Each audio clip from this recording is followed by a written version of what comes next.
These days, it seems like everyone is talking about ChatGPT. So I typed in this question: at what income level should you consider tax planning? Here's what it said. Regardless of your income level, it can help you minimize your tax liability and potentially save you money. However, as your income increases, the complexity of your tax situation may also increase, and there may be additional tax planning strategies available to you. Bravo, ChatGPT!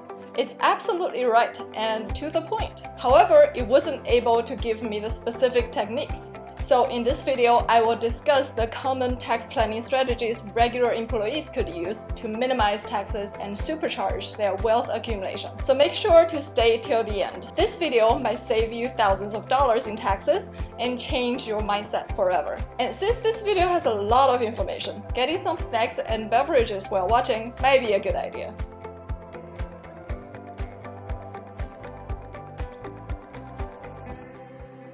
Hi, I'm Prudence, CPA and fee-only financial planner. I love helping people like you minimize taxes and build wealth. I also provide strategies to professionals and small business owners to effectively create, accumulate, and protect their wealth and live the life they want. Let's get started. First of all, what is tax planning? In plain English, it is what you do to reduce your taxes legally and effectively today and down the road. It usually requires understanding of the tax laws and planning techniques, preparing proper documentation, and filing your tax forms correctly. In complicated situations, especially when it comes to sophisticated investors, business owners, and estate planning, it would require a professional team of bookkeepers, CPA, financial planner, and tax and estate attorneys to work together. It all sounds complicated and expensive, so let's scratch all that. Because for regular employees, tax planning strategies are relatively straightforward as long as you know where to look. And I'll share with you the gold nuggets. At a high level, tax planning can be grouped into 4 techniques: deduct, defer, exempt, and convert. I'll start with deductions. It allows you to lower your taxes now and there are no consequences in the future. For example, you could contribute to tax-advantaged accounts such as flexible spending accounts, FSA, and healthcare savings account, HSA. The contributions to those accounts are deducted directly from your payroll, which means you'd be saving on income taxes up to 37% and additional 7.65% payroll taxes for Social Security and Medicare. The only caution is that you must be careful about how much you contribute to FSA and submit your reimbursement in a timely manner. Because if you don't use it by the end of the year, you'd most likely lose it. On the other hand, unused balances in HSA can be invested tax-free and withdrawn at any time for qualified medical expenses. You could also take an itemized deduction to reduce your taxable income if the sum of your qualified personal expenses exceeds the standard deduction. Here's an example. If you own a big house, pay over $10,000 in property sales, state and local taxes combined, $25,000 in home mortgage interest, and donate $5,000 cash to your kids' school or church, the total of the 3 qualified expenses would be $40,000. It is higher than the standard deduction of $12,950 for single taxpayers and $25,900 for married couples. In that case, you can deduct your taxable income by $40,000. In addition, there are tax credits you could use. One of the most frequently claimed is Child and Dependent Care Tax Credit. For example, you'd be eligible if your child is under 13 and you spend money on childcare so that you can go to work or make a living. So if you pay to send your kids to daycare or hire a nanny, you can reduce your tax bill by up to $600 for 1 kid and $1,200 for 2 kids or more. This is separate from the child tax credit, which is $2,000 for each kid under age 17, and that one is for all parents, whether you work or not. However, if you also contribute to Dependent Care FSA, you cannot use the same expense to double-dip FSA reimbursement and child care tax credit. And personally, I have 2 young kids going to Montessori, so I contribute the maximum of $5,000 to my Dependent Care FSA, reimburse myself, and use the unreimbursed portion to claim child care credit. The two combined save me more than $2,000 in taxes a year. In addition, if you are a lifetime learner, lifetime learning credit allows you to claim up to $2,000 per year per student for any qualified tuition, fees, and supplies. However, there is a phase-out if your modified adjusted gross income exceeds $80,000 or $160,000 for joint filers.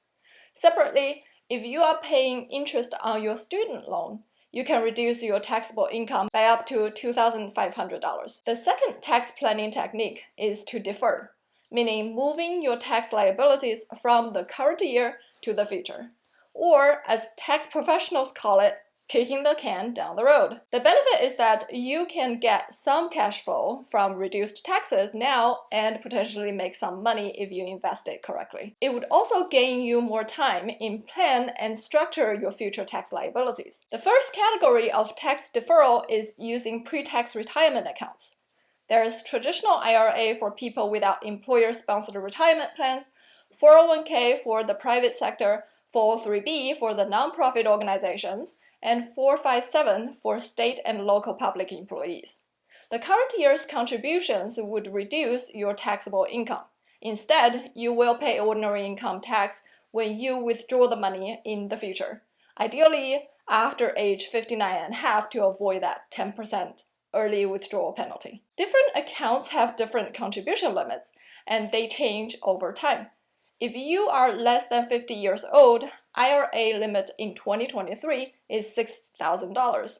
The limit for 401k, 403b, and 457 is $22,500. If you are 50 or older, you can contribute more as a catch-up. And I have all the 2023 tax details in this video.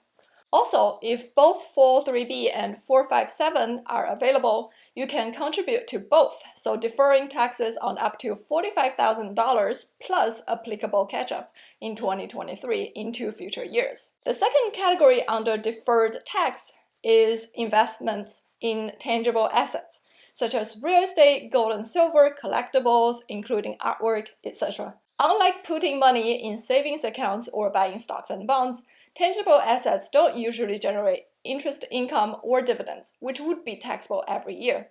If you buy a tangible asset and hold on to it, you only have to pay tax on the capital gains portion when you sell it at the gain. So it's a great advantage for things that appreciate over time.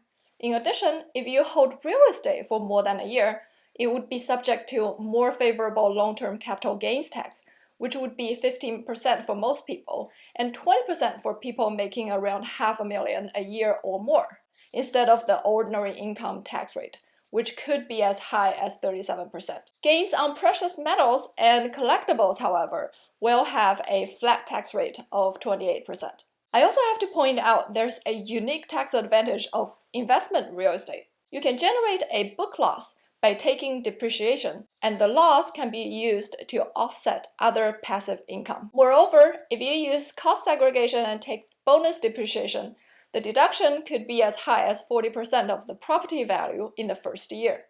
If you don't have passive income, there are other ways to offset your income with real estate losses, and people in high tax brackets use them all the time. So if you are interested, please let me know, and I'll make a separate video about it. Series I bond is a type of savings bond that is designed to protect your investment from inflation. It is issued at face value and offers a 6.89% interest rate until April 2023. It gained popularity in the last couple of years due to high inflation. In addition, the interest and inflation adjustment may be deferred until the bond is redeemed or maturity is reached in 30 years. The last commonly used tax-deferring vehicle is permanent life insurance and annuities. Like real properties, your money could grow tax-deferred in a life insurance or annuity policy until you cash it out. If you don't have earned income and thus cannot contribute to retirement plans, life insurance policies with a cash value and annuities could be alternatives to defer tax on retirement savings. However, different products have different fee structures and restrictions, so do a cost-benefit analysis or consult a fee-only financial planner before purchasing. However, the capital gain portion when you cash out would be subject to ordinary income tax rate, not the long-term capital gain rate. I have two separate videos on life insurance and annuities. Check them out if you are interested. And the third technique of tax planning is to get exemptions. Certain types of income may be exempt from taxation altogether. For example, your investment gains in Roth IRA and 529 are tax exempt. If you lived in your principal residence for at least 2 years and sold it for more than what you bought it for, a significant portion of the gain would be tax exempt. Up to $250,000 if you are single and $500,000 if you are married. Interest income from public municipal bonds is exempt from federal income tax. Also, death and accelerated death benefits from life insurance policies are usually tax-free as well. In 2023, American citizens and permanent residents are entitled to $12.92 million in lifetime estate and gift tax exemption. That means you could give away or pass down up to $12.92 million free of gift and estate taxes. If you are interested in more tax-free or tax-exempt incomes, check out my previous video here. There are two lesser-known tools available to investors. First, Section 1202 stocks allow capital gains from qualified small business stocks to be excluded from federal tax. So, if you invest in Section 1202 stocks and hold them for at least 5 years, the capital gains would be tax-free when you sell them. This special tax treatment incentivizes people to invest in small businesses. And opportunity zone funds are also gaining popularity. They are an economic development tool that allows people to invest in distressed areas in the United States and get tax benefits.